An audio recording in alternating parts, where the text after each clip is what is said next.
thank you all who are attending. Good afternoon or good evening for some of you. I know that some of you are not in the same time zone as us in London, but thank you all for joining. And I would like today in our session, we're going to be looking at what are exemplars. Maybe some of you, I know that there is a poll, some of you have been very kind to answer. And some people have said, no, I never use exemplars. Okay, we're going to have a look at why it's good to use them, what they are, the benefits in theory, what practical findings I've come across, and how can we generate exemplars? Because obviously one of the main obstacles is, yeah, but I have to write them. Not anymore with my suggestions. So the first thing, we have your questions, your answers, and yeah, most of you have chosen A, which is before students submit a draft. You give them an exemplar before they submit a draft. This is fine. Some of you have said after they have submitted a draft, and that's the one I would prefer. If you've never used exemplars, that's absolutely fine. And I'm going to explain to you in this session why sometimes it's better to wait until they have produced their own draft, because the skills you're asking them to put into practice when you give them an exemplar before they submit a draft are very different from the ones they can develop when they have already written their own draft. Let's go into this a bit deeper. So comparison, I mean, what we know about exemplars is that they are samples of the intended outcome in an assignment. My background, as you know, is EFL, but I'm currently teaching at foundation level. So most of my findings center around or focus on foundation students or undergraduate students writing essays for assessment at university level. So we will have extended writing pieces and in an academic style. What we know about exemplars is that comparisons, I mean, when you give an exemplar to someone, the immediate reaction is to compare that and with what they can do. If you tell them this is an example of an essay, they will immediately, any of us would immediately think, could I do this? Is this something I could produce? So a student will inevitably compare what they can do against a good model or a bad model. Why not? We're going to be analyzing why this is beneficial and what happens inside students' minds when they are comparing. So I'm going to bore you a little bit with theory, but then we're going to move on to something more practical.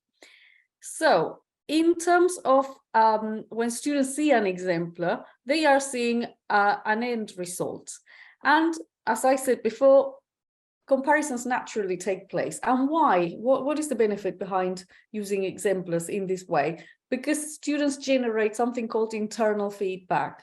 Internal feedback are self-regulating processes that happen mentally, internally, and sometimes are unconscious and sometimes can be made explicit. The idea behind comparisons is that they can see what their current ability is, they can reflect on their current ability, on what they can produce, and find ways of getting to that end result. This process, according to research, is more powerful if the student has already produced a draft. And this is not something I'm saying, this is proved by research. Obviously, when you are providing an exemplar before a student submits a draft, what they are doing is peer assessment. They are not self-assessing because they haven't produced anything. They're potentially assessing what they could do, but not what they have done. And there's also the risk that they might copy. Therefore, it's always better to produce exemplars and produce comparisons after they have completed a draft at least. The idea of comparing comparisons with exemplars would be to generate feedback, that is, ideas and actions for them to bridge the gap between what they can do and what their desired outcome is. Sometimes teachers try to bridge this gap with feedback comments, which is very time consuming. You need to make them personalized adjust them to the students, and sometimes they are written in such a way that students cannot make sense out of them. Therefore, in this way, the student directs feedback towards their own needs. So comparison can trigger some learning episodes, and some research suggests as well that comparisons and internal feedback can be generated, and students can engage in self-regulating processes. This self-regulation I'm talking about has to do with what things they would like to change about their own work after they have seen another model. And in this way, the process of feedback doesn't become something passive and something that students receive, but something that students are active in. And in this way, they can become feedback elicitors. So let's move on and see what other things can happen after they compare, because that's not where the process stops. They can compare, but as long as if we don't give them an opportunity to speak about that comparison, all these self-regulating processes cannot be made explicit and therefore might not be triggered into action. So as they happen internally, we need to find an opportunity or give them an opportunity to make them explicit. And these, if they are explicit and if they are focused on, can result in changes to the current draft, like revisiting rules, becoming aware of their own weaknesses, and these are they're going to be transferred into action and revisiting their drafts. So the idea of internal feedback is taking external feedback or external information, processing it, and coming out with some other results that can trigger action and improvement.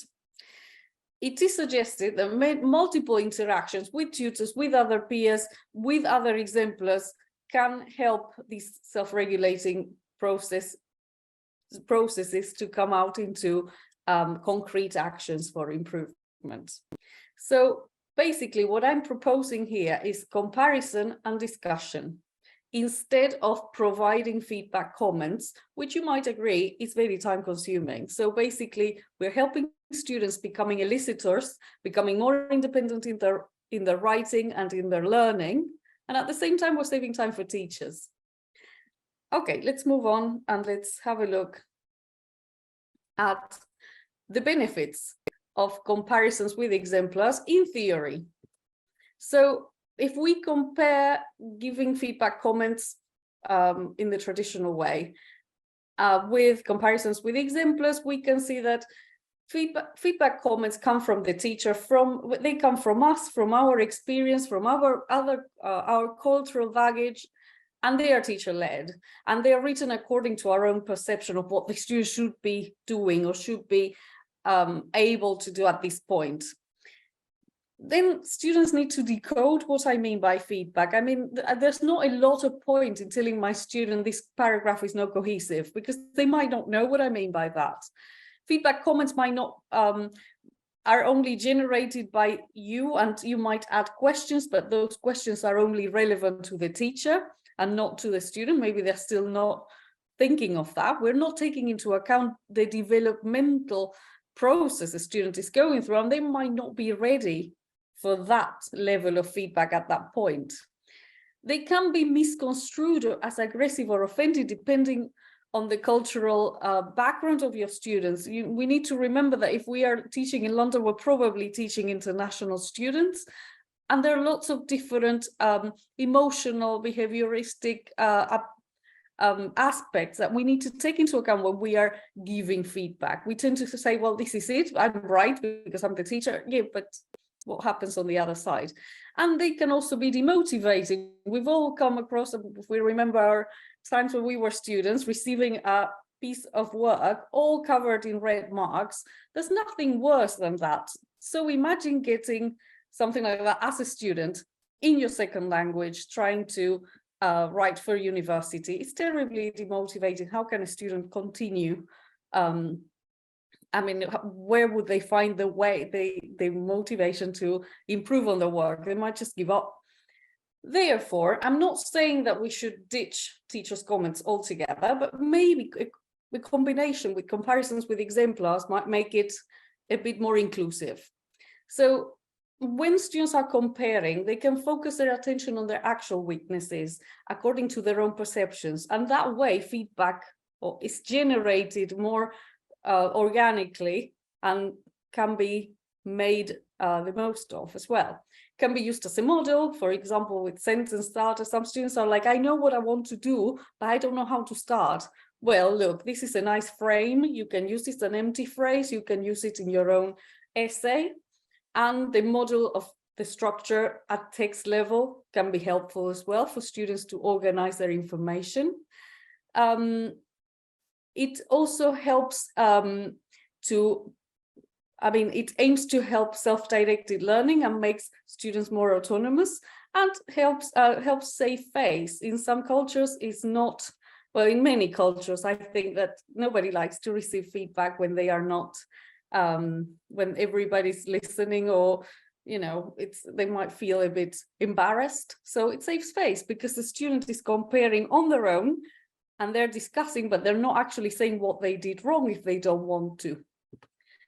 So in practice, what I did was I took 2 students from the humanities pathway.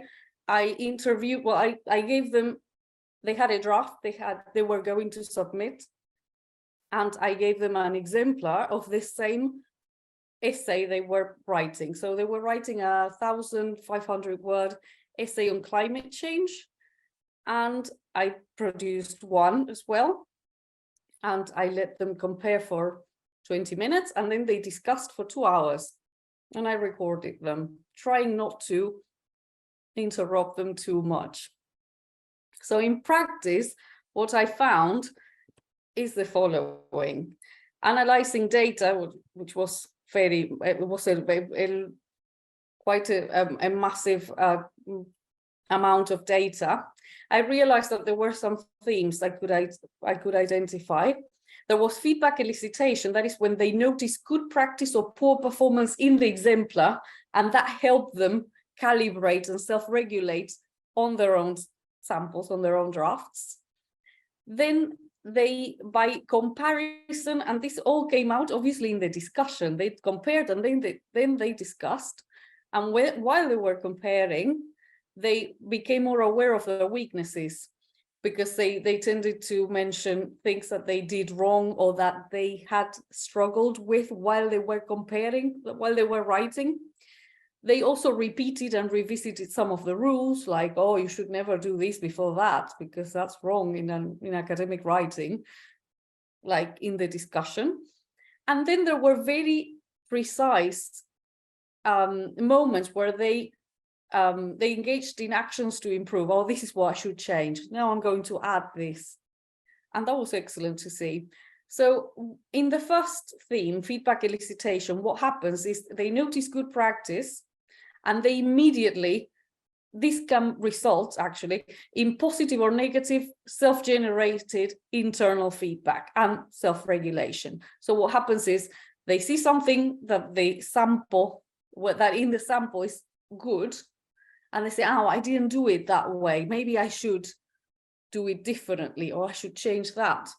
I will show you some examples now. And then there's also the opposite. What can happen is they see something they don't like very much in the sample, in the exemplar, and then they say, well, it's a good thing I didn't do that, or I should never do something like that. Okay, so for example, in the task, it was an assignment, summative assignment, climate change essay, 1,500 words. This was an undergraduate foundation program. These were 2 students who were comparing within the frame of the undergraduate foundation program for humanities. And the module was globalization and international relations. So I had 2 students, Mo and Lily. I've changed their names, and they Mo is from Algeria and Lily is from Vietnam. They're in their 20s and they've been studying English for around a year and a half.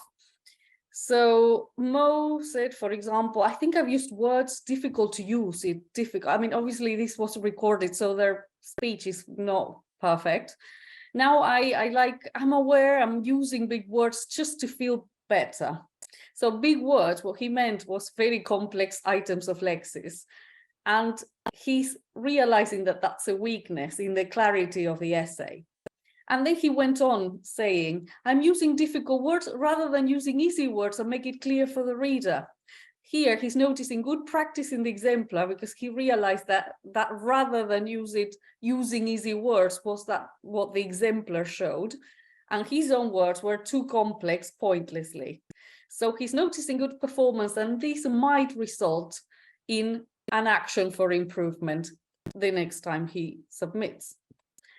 Then Lily said, I do some repetitions. So she's aware that this is her problem. So she looked specifically at this aspect of the exemplar because she knows that she uses repetition in her writing. So maybe she needs to work with synonyms, who knows. Sometimes I'm just all right. I know that, but I'm trying to avoid it as much as I can. So there is an example of self-regulation. She's trying to improve this aspect of her writing.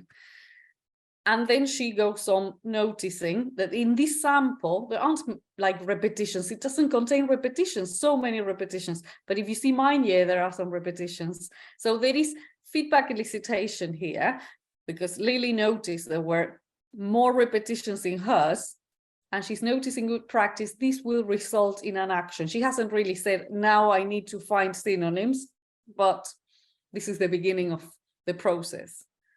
This is self-regulation.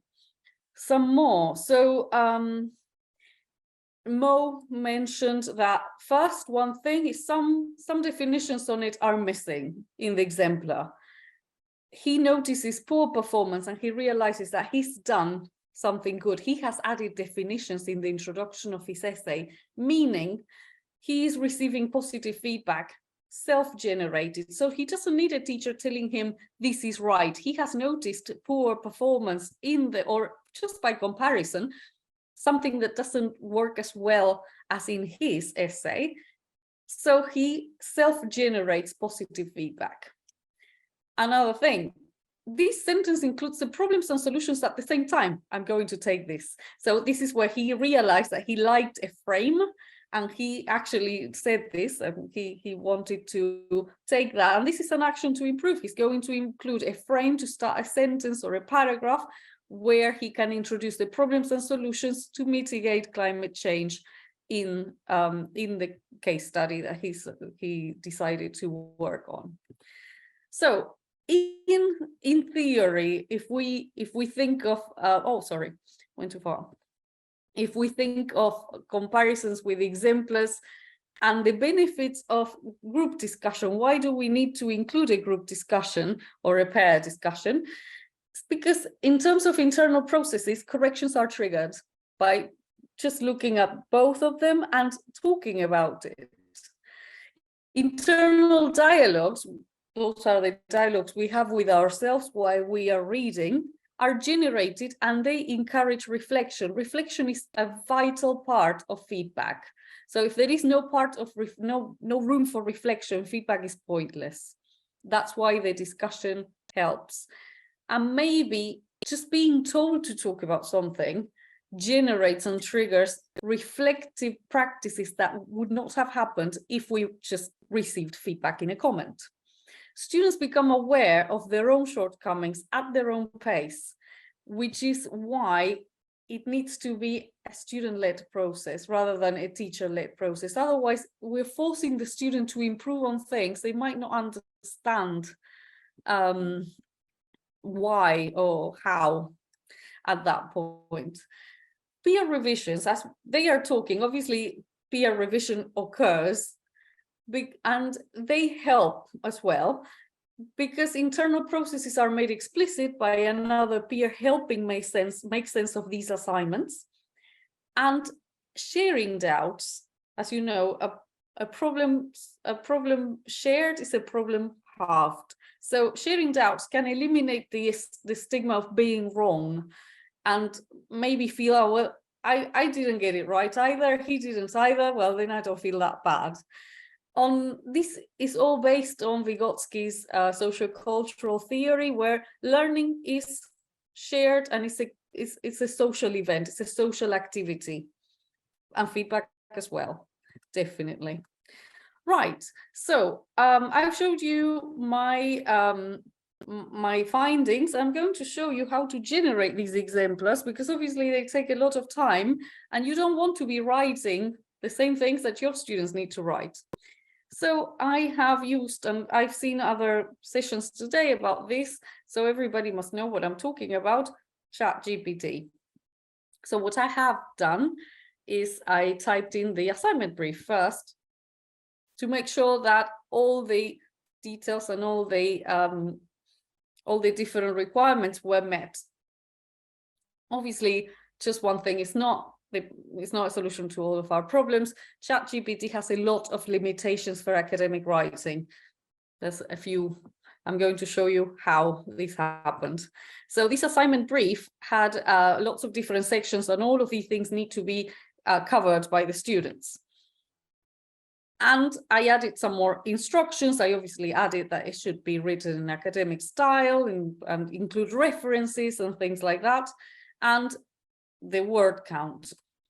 Obviously, the first thing I noticed is that ChatGPT returned something that was 700 words long. So I asked them to do it again. I asked it, them, she, he, I don't know, and they came up with something longer. ChatGPT is very polite, so they would come up with these kinds of prompts, and you can then say, no, sorry, well, I meant this other thing, and they again apologize. It's really interesting and a bit scary. Right, one of the main issues is referencing and in-text citations. ChatGPT can't do it well. I'm not sure if it's a matter of the version you can use. I'm not paying for the paid version yet, but I might start. But what you need to do and refine is what sources you want your essay, to your exemplar, to include, and ask explicitly to ChatGPT or any generator you use to include those sources in text citations, and to make sure that they do this and do that. There is a lot of tailoring and adjusting and prompting that needs to happen in order for your exemplar to look great. However, my students definitely realized, because one of the things they said was that the sources are too old. And it's like, yeah, definitely, this is a mistake. And again, they were, they were eliciting feedback on poor performance. Sources cannot be over 10 years old if you're talking about climate change. So those were the findings I had with ChatGPT.